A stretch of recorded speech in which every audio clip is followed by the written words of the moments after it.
Good morning everyone. कैसे आप सभी? आई होप सभी अच्छे होंगे। प्रिपरेशन बहुत बहुत अच्छी चल रही होगी। तो जब भी हम पढ़ाई करने स्टार्ट करते हैं ना, तो क्या क्या माइंड में थॉट्स आते हैं कि आज ये करेंगे वो करेंगे, लेकिन जब डे का एंड होता है ना, उस टाइम तक पहुंचते पहुंचते यार इसको स्किप कर देते हैं, ये कल कर लेंगे, यार ये तो आता ही नहीं है पेपर में, इसका इतना यूज नहीं है, इसको मिस कर देते हैं। तो ऐसी ऐसी थॉट्स हमारे माइंड में आना स्टार्ट हो जाते हैं। तो उन सभी को छोड़ के और कैसे अपने आप को मोटिवेट रखना है और कैसे आपको अपने स्टडी का शेड्यूल बनाना है, वो सब चीजें एक फेज होता है। जब हम स्टार्टिंग में करते हैं ना, तब मतलब पहले की मैं बताती हूँ ना, कि पहले जब ये होता था मैं पढ़ाई करने स्टार्ट करती ना, थोड़ी देर तो बहुत ऐसे कि मैं पढ़ाई करूँ, उसके बाद में वही चीज होने स्टार्ट हो जाती कि यार स्किप कर देते हैं, कोई बात नहीं, और कुछ देख लेते हैं, ये समझ नहीं आ रहा, इसको स्किप कर देते हैं।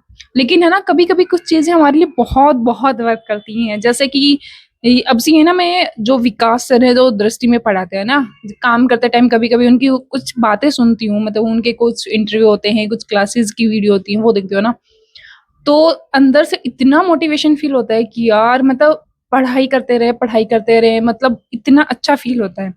जब भी आपको ये लगे ना कि यार मुझे डायरेक्शन नहीं मिल रही है, मोटिवेशन नहीं मिल रहा है, तो किसी का मोटिवेशन सुन लेती हूँ। अगर आपको सच में ही किसी का मोटिवेशन सुनना है, तो विकास दृष्टि से जो सर हैं, उनका मोटिवेशन सुनो। मतलब विकास दृष्टि नाम से आप डालोगे तो विकास सर के वीडियोस आ जाएंगे, वो सुनो। इतना जेन्युइन बातें बताते हैं ना कि आप सुन के आपको भी खुद ये लगेगा कि यार मैंने इसका पहले क्यों नहीं सुनी।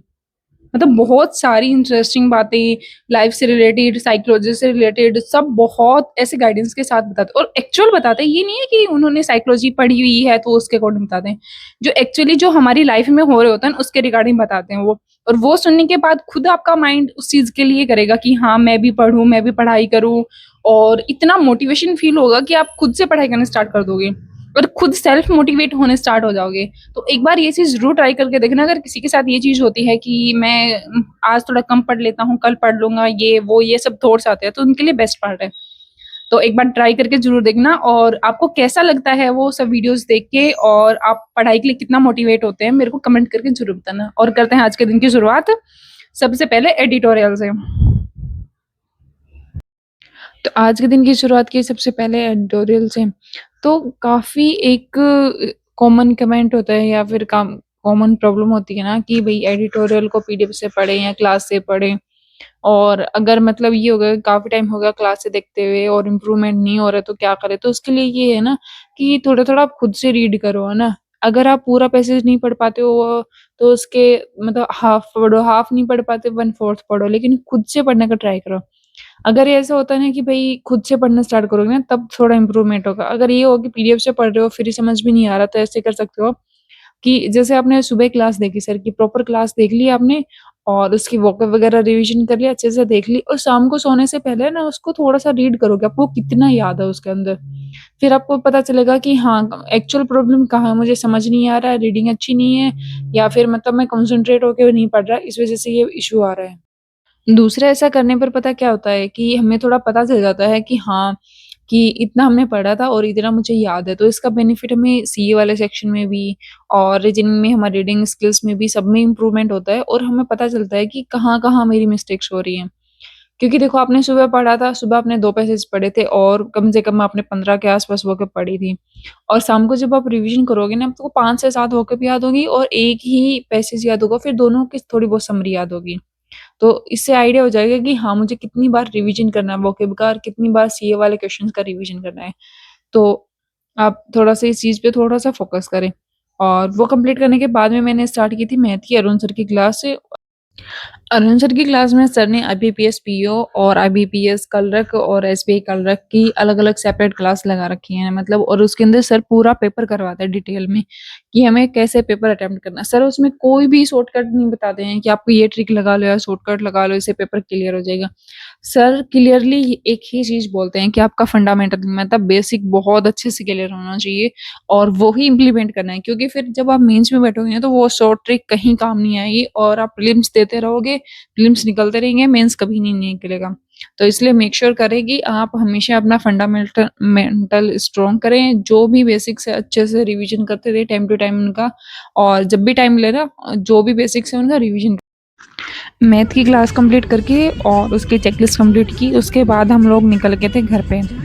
घर से जाते हुए मतलब ये इतना सुंदर व्यू था, मतलब ऐसा लग रहा है कि पता नहीं कोई हाईटेक सिटी में है हम लोग, है ना? कितनी बड़ी सिटीज़ को क्रॉस कर रहे हैं। लेकिन ये जब रेवाड़ी से हमारे साइड आता है ना, तब उस टाइम पे आता है ये ब्रिज। और वो फिर घर पे आ गए, थोड़ी देर घरवालों के पास बैठे, खाना-वाना खाया और फिर पढ़ने बैठ गए। पढ़ना तो क्या था, मतलब जो 10 बजे वाली क्लास है ना, वो उसकी पीडीएफ डाउनलोड की और उसे क्वेश्चंस लगाना स्टार्ट किए। एक क्वेश्चन था कल की, मतलब जो पजल्स है मैं बहुत प्रैक्टिस करती हूँ, 10 से मतलब 20 से 25 पजल्स डेली की करती हूँ। उसके बाद भी है ना, मॉक में मार्क्स कभी तो बहुत अच्छे आते हैं, कभी बहुत कम आते हैं। देखो ये चीज़ है ना, हमारे माइंड पे डिपेंड होती है कि हमें कौन सा क्वेश्चन स्किप करना है, कौन सा अटेम्प्ट करना है। और रीजनिंग में भी यही चीज़ होती है कि कौन सी पजल हमें पहले करनी है, कौन सी बाद में करनी है, किसमें चेकर व्यू लगाना है, किसमें इन्फॉर्मेशन पहले करनी है, किसमें बाद में करनी है। तो ये सब चीज़ें हमें खुद से सीखनी पड़ेंगी, तब जाके इम्प्रूवमेंट होगा। और अगर ये सब चीज़ें आपको समझ में नहीं आती है ना, तो पहले इस चीज़ पे काम करो। अगर ये चीज़ में हमें क्लैरिटी नहीं होगी ना, तो आप कितना भी प्रैक्टिस करो, कितना भी मॉक लगाओ, कभी आपको मतलब ये फ़ील नहीं होगा कि हाँ, अब मेरा प्रीलिम्स क्लियर हो जाएगा या मेंस क्लियर हो जाएगा या फिर मेरा स्कोर अच्छा आएगा या फिर स्टेबिलिटी बनेगी कि हाँ, मेरा इतना स्कोर आ रहा है, अब मैं मेंस की प्रिपरेशन स्टार्ट कर सकता हूँ। तो थोड़ी-थोड़ी चीज़ें ना आपको खुद से माइंड से वो करनी पड़ेंगी कि हाँ, अब मुझे ये क्वेश्चन स्किप करना है, अब ये क्वेश्चन मुझे अटेम्प्ट करना है और ये क्वेश्चन लेंथी है, ये वेरिएबल बेस है, तो ये मुझे बाद में करना है। कभी-कभी क्या होता है, डबल लाइनर वाली पज़ल्स होते हैं ना, वो थोड़ी हार्ड आती हैं कभी, या फिर डबल फ्लोर वाली होती हैं, वो भी हार्ड आती हैं। तो उनको हम स्किप भी कर सकते हैं या फिर ये है कि बाद में जब अगर हमारे सफिशिएंट टाइम हो तब भी अटेम्प्ट कर सकते हैं। लेकिन स्टार्टिंग में अगर आपने वो करना स्टार्ट कर दिया तो पूरा पेपर ही उसी में चला जाएगा और आप क्वेश्चन ही अटेम्प्ट नहीं कर पाओगे। तो थोड़ा-सा देख के और कंसंट्रेट होके, क्योंकि सब बैंकिंग में ना क्वेश्चन अगर आराम से टाइम ले लें सब लोग कर लेंगे। टाइम है कि बात है कि टाइम मैनेजमेंट का, माइंड को कैसे डिस्ट्रैक्ट करके और कैसे कंसंट्रेट होके आप क्वेश्चंस को सॉल्व कर सकते हो। और वो पीडीएफ कंप्लीट करने के बाद में मैंने लगाई 2 चेकलिस्ट, रीज़निंग की ही लगाई थी वो दोनों, और एक लगाई थी निमिषा मैम की चेकलिस्ट। क्योंकि ये था कि घर पे जल्दी पहुँच गए थे, तो थोड़ा टाइम था हमारे पास, तो मैंने सोचा जो भी चेकलिस्ट वगैरह हैं वो कंप्लीट कर लेती हूँ। कुछ चेकलिस्ट मैंने दिन में कंप्लीट कर ली थी, कुछ अभी नाइट में आने के बाद में चेकलिस्ट कंप्लीट करने कर ली थी। और जो भी आपके कमेंट क्वेरी होते हैं ना, आप मेरे को बता दिया करो, या तो मैं टेलीग्राम पे या फिर वीडियो के थ्रू आपको सारी इन्फॉर्मेशन डिटेल में बताने का ट्राई किया करूँगी।